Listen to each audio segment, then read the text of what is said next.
This is Operation Sindoor, where India strikes 9 sites in Pakistan in response to what it claims was a Pakistan-sponsored massacre in Pahalgam that killed 26 tourists.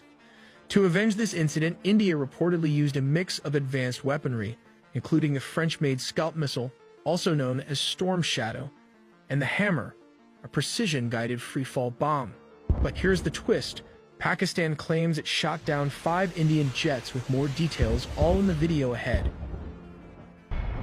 We'll now look at the detailed timeline of how the operation unfolded, beginning with the launch of India's fighter jets, including the French-made Rafale. At around 1:28 in the morning, India initiated precision missile strikes on 9 high-value targets located in Pakistan or Pakistan-occupied Kashmir. These targets reportedly included key locations such as Bahawalpur, the headquarters of Jaish-e-Mohammed, Mirik, known to house Lashkar-e-Taiba facilities, as well as Tarakalin, Sialkot, Bhimber, Kotli, and Muzaffarabad. The Indian Air Force deployed Rafale jets armed with Scalp cruise missiles and Hammer precision-guided bombs. The entire aerial operation lasted approximately 23 minutes, conducted with high coordination and speed. Between 1:28 and 1:51 a.m., loud explosions were reported across several cities, with power outages occurring in Bahawalpur and Muzaffarabad, adding to the chaos and confusion on the ground. The strike was believed to have originated primarily from Ambala Air Force Station in Haryana, one of Indian Air Force main Rafale bases. At approximately 2 in the morning, a formation of Rafale fighter jets equipped with Storm Shadow air-launched cruise missiles took off from possibly Ambala under radio silence. The Rafale, with its long-range and stealth-friendly profile, ascended to high altitude and maintained an oblique flight path toward the international border, skirting radar coverage while staying within Indian airspace. At around 100 to 120 kilometers from the Indo-Pak border, the Scalp missiles were launched toward pre-programmed coordinates inside Pakistan's interior, reportedly targeting infrastructure tied to cross-border terror logistics. Given the Scalp range of over 500 kilometers, the French Rafale did not need to enter Pakistani airspace, and the missile likely traveled at low altitudes, using terrain humming guidance to evade enemy radar before striking with high accuracy. Storm Shadow missiles can be launched from the Dassault Rafale, the Eurofighter Typhoon, and most recently the MiG-29 or the Su-27 jets, as shown here in the animations. It is a low-observable air-launched cruise missile. Interestingly, the development of the Storm Shadow missile is also known as Scalp EG in France. Comparing this to a person will help you understand its size. Even better, let's compare this to the American cruise missile or the Russian missile. For now, we will look at the step-by-step format of how this works. Aircraft releases the missile. After a few seconds, the missile opens its 2 wings. It first uses inertial and GPS for guidance at the first stage of the missile. Drops to low cruising altitude and identifies its position using GPS, just like the animation shown here. As you can see, it flies below the radar and close to the hills and ground. This is why the Pakistan Army radar could not detect the Storm Shadow missile. At the final stage, a thermal homing head and a terrain contour matching are used to guide the missiles. This is how it works. It uses the IR sensor imaging infrared seeker to track and process images, helping it glide to its target. It climbs to a higher altitude. This helps the command and control to even monitor the target in the dark using a 2-way data link. For the final maneuver, the nose cone is jettisoned to allow a high-resolution thermographic camera or infrared homing to observe the target area. The missile then tries to locate its target based on its preloaded data information. If all is approved, it then dives to destroy the target. But let's take a look at how all this started. According to India, Adil Ahmed Thoker, a local from Bijbehara who had returned from Pakistan, played a key role in guiding the group. Thoker and his associates had crossed into India from Pakistan-occupied Kashmir through the rugged and remote Poonch Rajouri sector of the line of control back in October 2024. This sector, known for its difficult terrain, has historically been exploited for illegal crossings. After infiltrating, the group moved covertly through the forested and mountainous routes of Jammu and Kashmir. They carefully avoided detection by sticking to interior tracks and hilly belts, eventually making their way to Anantnag and finally to Pahalgam. The attackers emerged from the dense pine forests surrounding Bazaran Meadow. beloved tourist destination, and launched their assault, opening fire on the unsuspecting tourists gathered there. Let's look at the detailed timeline of the attack and how the horror unfolds. At around 2:25, survivors reported hearing the first bursts of gunfire while tourists were picnicking or preparing to leave. A brief, eerie silence followed, sowing confusion and fear among the visitors. By 2:45, armed militants in camouflage clothing emerged from the nearby forest and began firing indiscriminately into the crowd. Witnesses describe how the attackers sometimes singled out men, asking if they were Muslims before deciding whether to shoot. Many tourists scrambled for cover, hiding behind fences, sliding down muddy slopes, or diving into pits to avoid the gunfire. The shooting continued relentlessly for about 30 minutes. By 3 o'clock in the evening, the attackers were targeting tourists attempting to escape near the few available exit points. In the brutal attack, at least 26 people were killed, including a Navy officer on his honeymoon and a former banker. At around 3:40 p.m., Indian Army helicopters arrived overhead, signaling the beginning of a large-scale evacuation operation. Special forces swiftly secured the area by 4 o'clock p.m., escorting the stunned and terrified survivors to safety. In the chaos that followed, the terrorists managed to vanish once again into the surrounding dense forest before security forces could engage them. Eyewitnesses and investigators later reported that the attackers used the forest cover to facilitate their escape, taking full advantage of the rugged topography and natural camouflage offered by the terrain. To further evade tracking, the group reportedly discarded stolen mobile phones during their retreat. As of the latest updates, the terrorists remain at large, with a massive manhunt underway across the forests and hills around Pahalgam and Anantnag. This is how Pakistan might respond if Indian attacks continue for the next couple of months. For now, both sides seem determined to avoid the unthinkable, the use of nuclear weapons, but neither seem willing to back down from full-scale conventional war. Pakistan, knowing its military and economy were dwarfed by India's, understood that time was not on its side. Their generals agreed that if war must come, it had to be fast and brutal.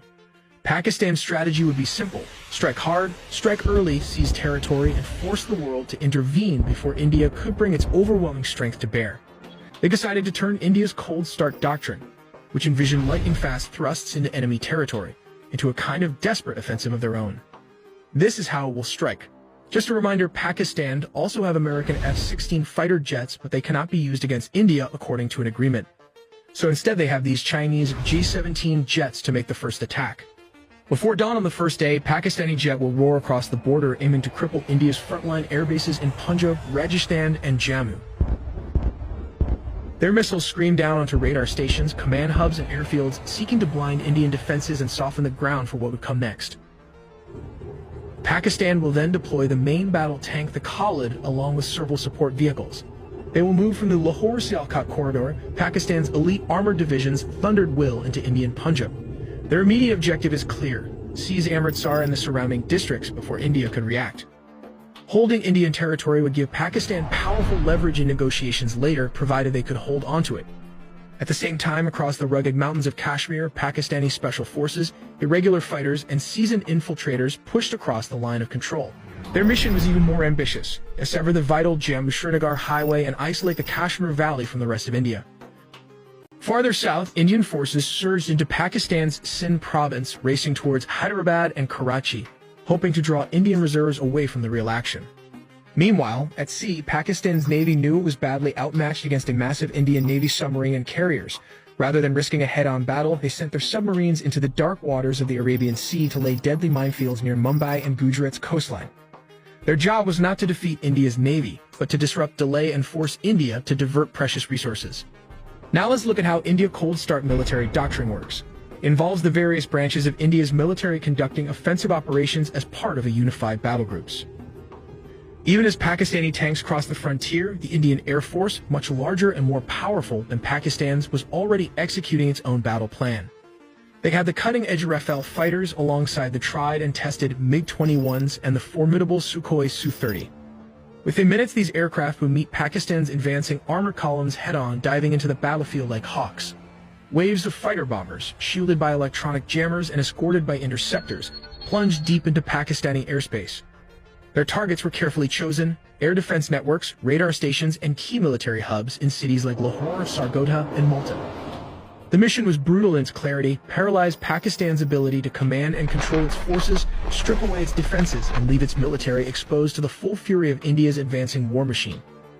As Indian jets shredded the skies above India's ground forces, the powerful strike corps began their thunderous advance toward the border. They brought with them the fearsome Russian-made T-90 tanks, India's own Arjun tanks, and an endless stream of armored vehicles that turned the earth beneath them into a trembling plain. Their tanks and mechanized infantry smashed through Pakistani defenses with cold, relentless precision. Within just 48 hours, Indian units were at the gates of Lahore. They bypassed strong points, choosing instead to encircle the city, cutting it off from reinforcement and supply. Every mile gained on Pakistani soil brought with it an ever-growing risk of escalation, but India's generals knew time was their enemy. They pressed forward, determined to achieve a decisive victory before the international community could impose a ceasefire. Farther south, Indian forces surged into Pakistan's Sindh province, racing towards Hyderabad and Karachi. Their objective was clear: to sever Pakistan's southern arteries, cutting off Karachi, the beating heart of Pakistan's economy, from the rest of the country. Meanwhile, in Kashmir, Indian forces fought with brutal determination to repel Pakistani infiltrators. Yet they avoided a deep counteroffensive across the line of control, wary that any major territorial gains could provoke Pakistan into crossing its nuclear threshold. At sea, India's navy moved with ruthless efficiency. Carrier battle groups steamed into position off the Pakistani coast, imposing a tight blockade around Karachi. BrahMos missiles rained down on Pakistan's port facilities and vital energy infrastructure. Even Gwadar, Pakistan's prized port built with immense Chinese investment, found itself under attack as Indian warships ruled the Arabian Sea with almost complete impunity. During the first furious week of war, both nations suffered grievous losses. The front lines were fluid, the battles fierce, but it quickly became clear that India's greater weight, its larger military, its deeper reserves, its greater industrial power, was beginning to tip the balance. Inside Pakistan's high command, as Lahore teetered on the edge of encirclement and Karachi faced strangulation, whispers of the darkest possibilities began to surface. Tactical nuclear weapons, the last terrible card in Pakistan's hand, loomed closer to reality. Simultaneously, a secondary wave of Rafale aircraft armed with Hammer, highly agile modular munition extended range, bombs was deployed for tactical strikes on forward positions near the line of control. These jets, possibly taking off from Ambala as well or forward operating strips in Jammu, launched the Hammer bombs from a standoff range of approximately 50 to 70 kilometers, targeting bunkers and movement corridors near areas like Kotli and Bimber. These precision bombs are capable of penetrating hardened shelters and were likely used to neutralize fortified shelters believed to house militant operatives or weapons caches. At roughly the same time, Sukhoi Su-30 fighter aircraft were launched from Bareilly Air Force Station. They might be carrying air-launched variants of the BrahMos supersonic cruise missile. The Sukhoi Su-30 followed a different trajectory, sweeping further south and west, before launching BrahMos missiles aimed at key logistical nodes, including suspected weapons dumps and radar installations supporting asymmetric warfare. The BrahMos, flying at speeds over Mach 2.8, reduced enemy reaction time drastically, hitting targets that lay up to 400 to 500 kilometers inside Pakistani territory. With the Su-30 extended range, the aircraft could complete the mission and return without crossing hostile airspace. In support of these air missions, a network of loitering drones, possibly indigenous ALFAs or Israeli Skystriker units, was deployed from mobile forward launchers near Rajouri and Poonch. These unmanned systems were launched hours earlier and had been circling their assigned target areas. Once real-time signals confirmed enemy movement or leadership presence, these kamikaze drones dove on their targets, causing localized but critical damage, particularly to mobile radio stations and a command vehicle convoy reportedly en route to a hardened shelter. Unconfirmed reports emerging from the region suggest that Pakistan mounted a swift and forceful response following a recent escalation, allegedly resulting in the downing of 5 Indian aircraft.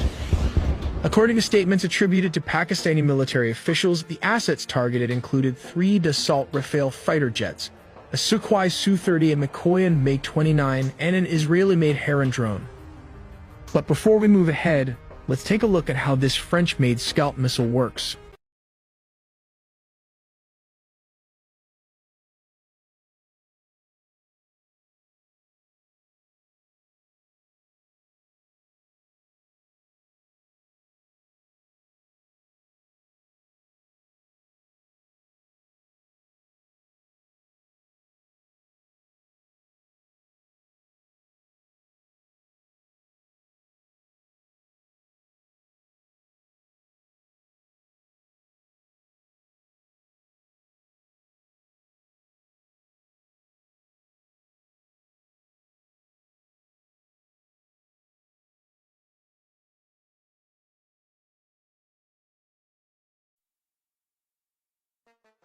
This is Operation Sindoor, where India strikes 9 sites in Pakistan in response to what it claims was a Pakistan-sponsored massacre in Pahalgam that killed 26 tourists. To avenge this incident, India reportedly used a mix of advanced weaponry, including the French-made Scalp missile, also known as Storm Shadow, and the Hammer, a precision-guided free-fall bomb.